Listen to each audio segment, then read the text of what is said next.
성경 속에 수많은 헌신자들이 있죠. 하나님께서 하나님의 구속사를 진행해 가시는 과정 가운데 유명, 무명의 헌신자를 들어 사용하시는 것은 익히 알고 있는 사실이죠. 아브라함이 그랬고, 이삭, 야곱이 그랬고, 또 모세, 여호수아, 또 여러 사사들, 사무엘, 다윗, 솔로몬, 엘리야, 엘리사, 다니엘, 느헤미야, 에스더, 성경의 수많은 그 인물들은 다 하나같이 하나님 앞에 헌신하기를 주저하지 않았던 헌신자들이었습니다. 성경은 수많은 헌신의 기록이라 해도 과언이 아닐 텐데요. 그런데 헌신이라는 단어는 4번 등장해요. 물론 한글 우리 개역성경 기준입니다만 출애굽기 32장 29절, 사사기 5장 2절, 사사기 5장 9절, 시편 110편 3절이래요.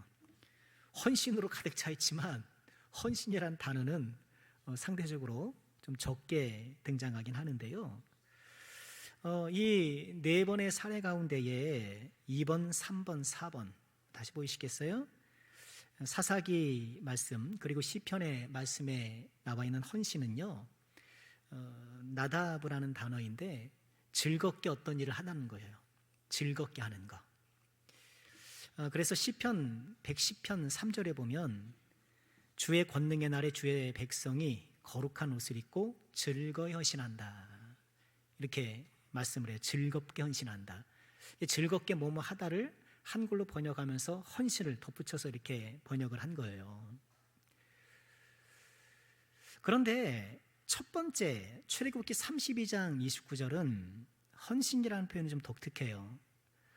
모세가 이르되 각 사람이 그 아들과 그 형제를 쳤으니 오늘날 여호와께 헌신하게 되었느니라. 그가 오늘날 너에게 복을 내리시리라. 이런 말씀이 있는데요.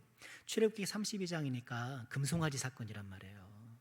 금송아지 사건이 벌어지고 하나님께서 대노하셨고, 모세가 그에 가담한 사람들을 이제 징벌하는데 거기 앞장서 사람 나와라. 그러니 레위 사람들이 탁 나왔거든요. 그들을 향한 말씀이에요. 여호와께 헌신하게 되었다. 그런데 이 헌신하게 되었다라는 이 표현에 직역을 하면 손을 채우다는 거예요. 손을 채운다. 손을 채운다라는 것이 헌신하다는 표현에 관용적 표현이 된 거예요. 손을 채운다는 거예요. 손을 채운다는 게 뭘까? 레위기 8장 27절에 보면 이런 말씀이 있어요. 그 전부를 아론의 손과 그의 아들들의 손에 두어. 하나님께 제물을 드리면 그 제물을 요제가 됐든 뭐가 됐든 해서 제물을 딱 들고 올렸다 내렸다 하거든요. 그죠? 제사장들이 이렇게 한단 말이에요. 그러니 하나님께 바쳐진 제물을 딱 손에 들고 하는 거예요. 제사장 업무를 수행하는 거예요. 제사장 업무를 수행한다는 것이 손을 채운다. 손을 채운다는 게 어떤 직임을 수행하고 헌신하는 것으로 이렇게 의미가 확산된 거예요. 우리 말에도 그렇잖아요. 손 좀 보태주시죠. 손 보태달라고. 그런 것과 유사한 게 아주 유사한 의미로 보이는데요. 참 그러고 보면 오늘 우리 헌신 예배를 주관하는 우리 안나 전도의 모든 여정들께서 그동안 손을 채우는 헌신을 해왔던 거 아닌가. 어떨 때는 그 손을 뭘로 채워요? 주방도구로 채우고, 어떨 때는 손걸레로 채우고, 어떨 때는 성가대 악보로 채우고, 어떨 때는 교회학교 공과로 채우고. 우리는 헌신할 때 여전히 우리 손을 채우는 그런 일들이 실제적으로 있죠. 손을 땀으로 채우고. 무엇보다 우리 평생 두 손을 채워오시면서 하나님 앞에 헌신해 오신 우리 모든 주여종들에게 다시 한번 우리 하나님이 넘치는 은혜와 평강이 함께 하시기를 주의 이름으로 축원합니다. 자, 오늘 우리가 읽은 말씀 속에서도 우리는 헌신을 보게 되는데요. 역시나 헌신이라는 단어는 등장하지 않지만 헌신의 신앙을 우리가 관찰하게 됩니다. 자, 내용은 배경 상황은 그래요. 요한복음 12장인데 예수님께서 이제 마지막 일주일을 보내기 위해서 오신 거예요. 그럼 복음서를 보면 예수님의 행적 가운데 상당한 분량이 마지막 일주일에 할애가 되어 있어요. 거의 절반 이상이에요. 절반 이상이 마지막 일주일인데, 지금 마지막 일주일 예수님께서 예루살렘에 오셨는데 예수님에 대한 소문이 많이 퍼져 있잖아요. 세계 각지에 유월절을 맞이해서 사람들이 오게 됐는데 그 가운데 헬라 사람들, 그리스 사람들이에요. 유대인들이 아니죠. 이 이방 사람들이 예수님에 대한 이야기를 듣고 예수님을 만나고 싶었던 것 같아요. 이 사람들이 뭐 하러 왔나요? 오늘 말씀 보면 예배하러 왔다 그러거든요. 그러니까 이분들은 그리스 지역 로마 사회 도처에 살면서 유대교에 관심이 있었던 것 같아요. 그러니까 유월절 절기를 맞아서 유대인들과 더불어 이렇게 순례길에 온 사람들인데 예수님 소식 듣고 예수님 만나고 싶었던 거예요. 자, 오늘 말씀에서 우리가 발견하게 되는 헌신 한 3가지로 우리가 정리하고 교훈을 나누고 싶은데요. 첫째는 예수님께로 인도하는 헌신을 우리가 보게 돼요. 예수님께로 인도하는 헌신. 말씀드린 것처럼 이 이방 헬라 사람들이 유월절을 맞아 예루살렘으로 예배하러 왔는데 예수님을 만나고 싶다고 요청을 드려요. 그리고 그 요청 과정을 21절, 22절이 상세하게 보도해주고 있어요. 그들이 헬라 사람들이죠. 갈릴리 베세다 사람 빌립에게 가서 청하여 이르되 선생이여 우리가 예수를 뵙고자 하나이다.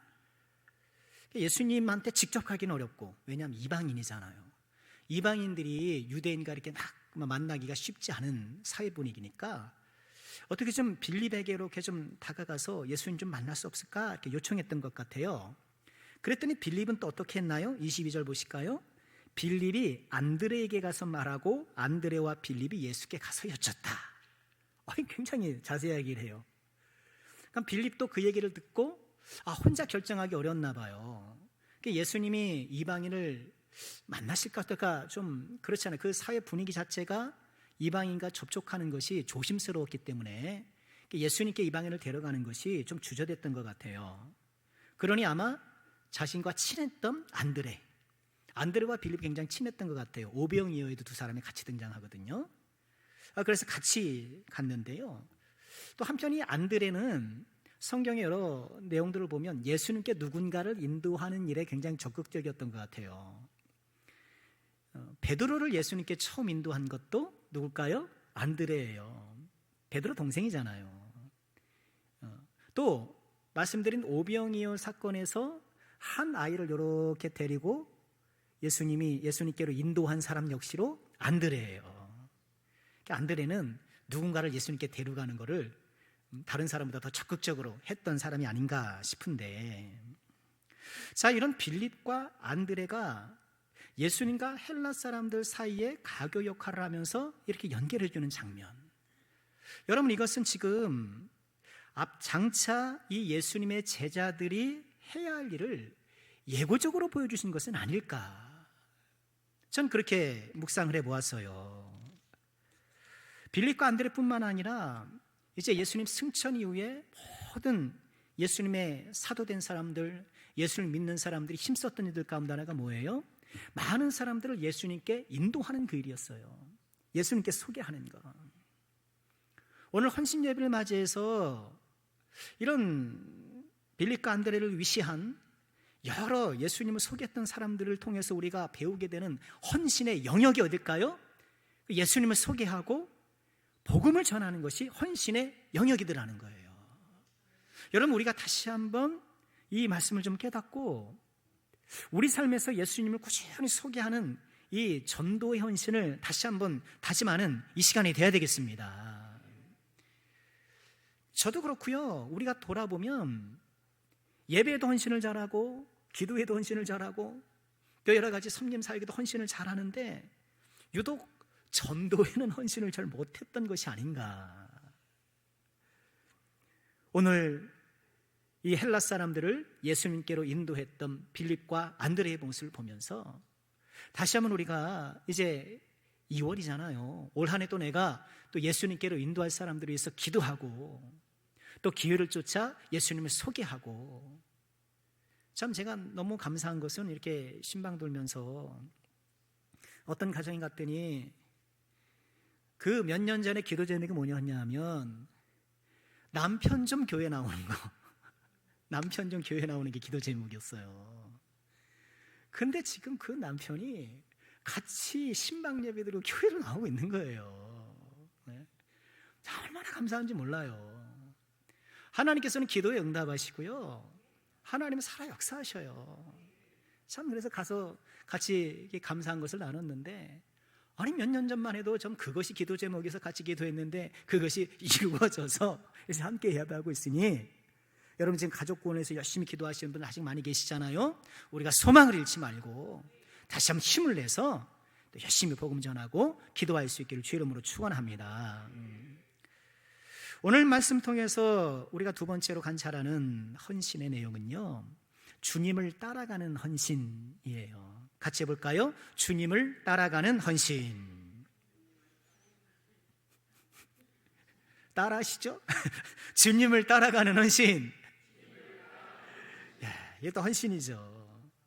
오늘 26절 말씀에 이런 말씀 있잖아요. 사람이 나를 섬기려면 나를 따르라. 하나님을 섬기려면, 주님을 섬기려면 어떻게 해야 돼요? 주님을 따라야 되는 거예요. 주님을 섬기는 일에 꼭 수반되어야 될 것이 주님을 따르는 것. 여러분 이것을 우리는 어떻게 적용하나요? 예수님을 닮는 것. 예수님의 발자취를 나도 밟아가는 것. 예수님의 언행심사와 예수님의 가치관과 예수님의 모든 것들을 내가 적극적으로 수용하고 받아들이고 그것을 모방하고 내 것으로 만들어서 실천해 나가는 것, 여러분 그것이 신앙생활이잖아요. 우리가 이 신앙생활의 본질을 잃어버리면 안 돼요. 우리 여러 가지 이제 우리 신앙생활의 여러 요소들에 우리가 힘써야 되는 것은 사실입니다만, 그러나 그 모든 것들이 결국 목적하는 건 뭘까요? 예수님 닮아가는 사람 되는 거예요. 주님을 알아가고 주님을 알려주고. 그래서 우리는 늘 경건 생활을 통해서 오전에도 우리가 자기를 돌아보자, 우리를 돌아보자 이런 말씀을 나눴는데, 말씀의 거울에 나를 비춰봐서, 말씀의 거울에 나를 비춰보면서 우리가 평생 예수를 믿어도요, 자기 성격대로만 살면 안 돼요. 그러면 있다니까요. 예수를 믿어. 난 내 성격대로 사는 거, 성격대로. 물론 주님께서는 우리의 성격과 개성을 사용하시기도 하셔요. 우리의 성격과 개성이 천편일률적일 수는 없잖아요. 우리가 AI 로봇도 아니고. 우리 각자의 개성이 있지만 주님을 따라감에 있어서 우리의 죄성으로 오염된 성격이 바뀌는 것이 단절히 수반돼야 되는 거예요. 성격은 예수를 믿으면서 어떻게 해야 돼요? 좀 더 둥글둥글해지고, 저처럼 둥글둥글해지고. 말씀드렸죠? 사람은 성격대로 살아요. 날카롭고 예민한 사람, 성격의 사람은요, 자꾸 날카롭고 예민한 일이 생겨. 둥글둥글한 사람은 어때요? 둥글둥글 잘 굴러가요. 잘 굴러가는 거예요. 우리가 예수님을 닮아가는 이 성품의 변화 과정 가운데에 이 주님을 따라가는 일에 내가 헌신하는 것, 예수님을 닮아가는 그 일에 우리가 정말 헌신해야 해요. 우리가 놓칠 수 없는, 우리가 결코 포기할 수 없는 헌신의 영역이 바로 이 부분이라는 것을 우리는 정말 잊지 말아야 돼요. 예수님이 베드로에게 뭘 주셨어요? 천국 열쇠. 열쇠. 요새는 다 비밀번호인데. 여기 지금 갈릴리 가면은요, 가버나움 근처에 예수님의 장모, 그죠? 시몬의 장모의 열병 고쳐준 일이 있잖아요. 그래서 그 집이 이렇게 관광지로 되어 있고 그 앞에, 다시 보여주세요, 베드로 동상이 저렇게 있어요. 제가 일전에 한번 보여드렸는데 딱 있어요. 저도 저 앞에서 그 전에 사진을 찍었었는데요. 저건 제가 찍은 사진은 아닙니다만, 가만 보시면 베드로의 손에 쥐고 있는 열쇠가 몇 개예요? 가만 보세요. 몇 개예요? 2개예요. 열쇠가 2개예요. 그래서 가이드한테 물어봤어요. 아니 왜 베드로 열쇠가 2개입니까? 그러더라고요. 보조키라고. 보조키입니다. 왜 두 개로 만들었는지 모르겠는데 우스갯소리로 여러분 지금 천국도 최신 기술이 도입돼 가지고요 이제 열쇠 안 써요. 뭐 쓸까요? 번호표 써요. 안면 인식기. 천국 문 앞에서 얼굴을 딱 들이대야 돼요. 누굴 닮아야 돼요? 예수님 닮은 얼굴을 만들어가는 거예요. 뭐 실제로 그런 건 아니고 비유로 말씀을 드리는 거예요. 누가 하나님 나라에 들어갈 수 있는가? 천국 문에 통과될 수 있는가? 예수님 닮은 사람. 우리가 이것을 꼭 기억하시고요. 그래서 우리는 하루 날 말씀의 거울을 날 비춰야 되고 늘 우리는 기도하고 늘 나를 돌아보면서 하루의 시간만큼 예수님 닮아가고 예수님 닮아가는 이 믿음의 여정을 우리는 결코 중단해서는 안 되는 거예요. 우리 권사님들, 우리 안나의 권사님들, 안나의 자매님들 다 예수님 닮으셨죠? 예수님 닮으신 분들. 여러분 안나 전도회 우리 권사님들 꼭 본받으셔야 돼요. 제가 허튼 얘기가 아니에요. 정말 본받으셔야 돼요. 죄송하지만 신방을 가면은요 예배에 임하는 자세가 달라요. 정말 예배에 임하시는 자세가 달라요. 예배를 얼마나 사모하시는지 몰라요. 그래서 목사가 설교하잖아요. 정말 한마디도 놓치지 않으려고 들으셔요. 그죠? 안나전도회 신방 가면 더 단단히 준비를 하고 긴장하러 가요. 예배를 사모하시고 즐거워하시고 우리 안나회 자매님들 우리 권사님들 더욱더 믿음의 여정이 있어서 또 아름답게 주님을 따라가시는 우리 귀한 여정들 되시길 주의 이름으로 축원합니다. 마지막으로 오늘 말씀을 통해 우리가 묵상해야 될 헌신의 모습 뭘까요? 미랄의 헌신이에요. 오늘 말씀 속에 핵심 구절이죠. 이렇게 빌립과 안드레가 헬라 사람들을 예수님을 이렇게 모시고 가잖아요. 예수님께 이렇게 데려가잖아요. 아직 이제 데리고 갈 준비 단계죠. 예수님이 이렇게 말씀을 하셔요. 23절 보실까요? 자, 다 같이 읽죠. 시작. 예수께서 대답하여 이르시되 인자가 영광을 얻을 때가 왔도다. 좀 느닷없어 보이는 말씀처럼 보여요. 헬라 사람들이 왔더니 예수님 헬라 사람들이 좀 보고 싶어해요. 그랬더니 알았다라든가 그러니까 좀 이따 간다라든가 뭐 이렇게 말씀하시지 않고 인자가 영광을 얻을 때가 왔도다 이렇게 말씀을 하셔요. 그러면서 이어지는 말씀 뭐라 그러셨어요? 내가 진실로 너에게 이르노니 한 알의 밀이 땅에 떨어져 죽지 아니하면 한 알 그대로 있고 죽으면 많은 열매를 맺느니라. 지금 예수님은 이 땅 공생애의 마지막 일주일을 보내러 오신 거잖아요. 이제 십자가 달려 돌아가시잖아요. 그런데 예수님을 뵙고자 저 먼 곳에서 이방 사람들이 와요. 예수님께서 이제 십자가에 달려 돌아가시는 그 목적이 뭔가요? 이 저 멀리서 예루살렘을 찾아왔던 그 사람들, 지금 예수님을 만나고 싶습니다 하면서 예수님의 제자들에게 이렇게 요청하면서 조심스럽게 신중하게 또는 예의 바르게 이게 예수님께 한 걸음 한 걸음 다가오는 그들을 위해서 지금 예수님께서 십자가 달려 돌아가시는 건데 이제 그들에게도 복음이 증거되고 이제 그들에게 생명이 펼쳐질 것인데 그렇기 때문에 인자가 영광을 얻을 때가 왔다라고 말씀을 하시는 거예요. 저 헬라 사람들처럼 저 먼 곳에서 나를 찾아오는 저 사람들을 이제 내가 하나님의 미랄이 되어 썩 없어짐을 통해서 그들을 하나님의 자녀로 이끌 수 있게 되었다. 그래서 하나님의 인자가 영광을 얻게 되었다 이렇게 말씀을 하고 계시는 거예요. 여기서 우리는 예수님의 헌신을 보는 거잖아요. 예수님의 헌신이 어떤 헌신입니까? 하나님의 미랄의 헌신. 예수님의 비유가 너무너무 생생하고 너무너무 쉽지 않습니까? 예수님 말씀을 제가 이제 설교 준비하면서 이렇게 연구하면서 보게 되면 참 예수님의 말씀은 쉬워요. 쉬우면서도 명확해요. 그런데 그 쉬운 예수님의 말씀을 이 목사는 어렵게 설명하는 건 아닌가?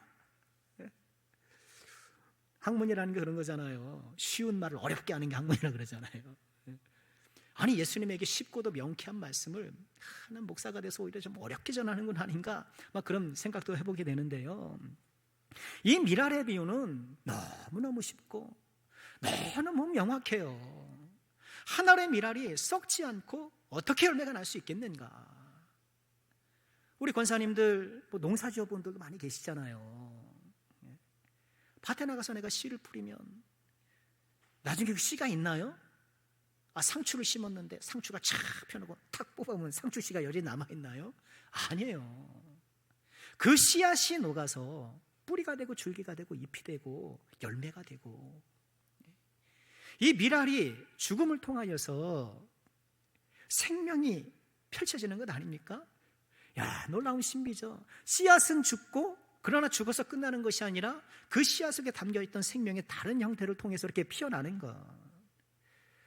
예수님은 이것을 영광으로 여기시며 미랄의 헌신을 다시 한번 재다짐하시고, 다짐하신 대로 이제 묵묵히 십자가를 지고 골고다로 올라가신 거예요.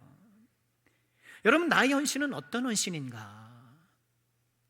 저 여러분이 예수님 믿고 예수님의 십자가의 은혜에 힘입어서 하나님의 자녀가 되었는데, 나는 과연 미랄의 헌신으로 지금 주님 앞에 나아가고 있는가? 여러분, 오늘 말씀은 우리를 돌아보게 하는 말씀이 아닐 수 없는 거예요.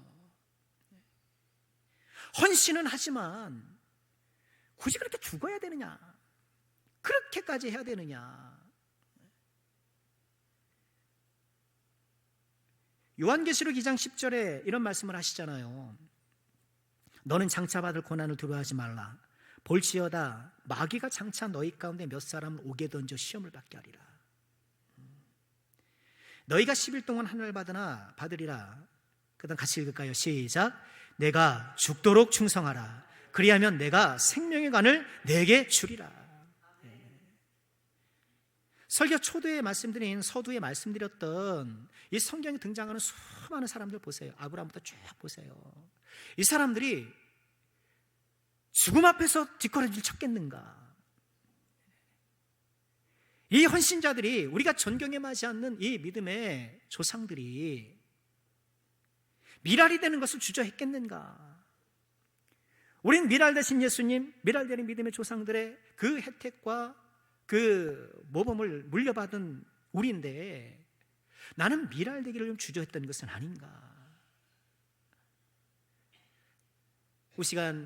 오늘 이 시간 우리가 헌신 예배를 맡고 있는데, 우리의 헌신의 질을 한번 보자는 거예요.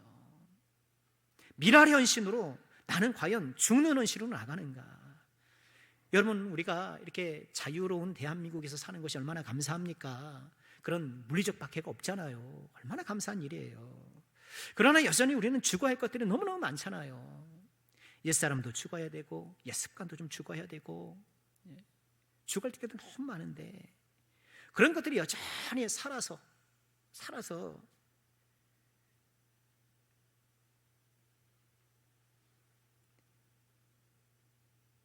죽기를 주저하지 않는 미랄의 헌신, 우리 모두가 되길 주의 이름으로 축원합니다. 내가 죽는 것이 인간적으로 보면 무능해 보이고 바보 같아 보이고 사람들이 비웃을 수 있고 무엇보다 존심 상할 때가 있고, 그러나 그 죽음이 어때요? 죽음이 생명인 것, 그것이 영광이라는 것, 우리 한 번씩 기억하고요. 내가 죽어야 예수가 살고, 내가 죽어야 교회가 살고, 내가 죽어야 하나님 나라가 살고, 우리가 실수를 꼭 기억하고 우리 다시 한번 미랄의 헌신이 되기를 소망하고 다짐하면서 믿음의 순례길을 힘차게 걸어가는 우리 안나전도회, 또 함께 예배하는 우리 모든 지회종들 되시기를 주님의 이름으로 축원합니다.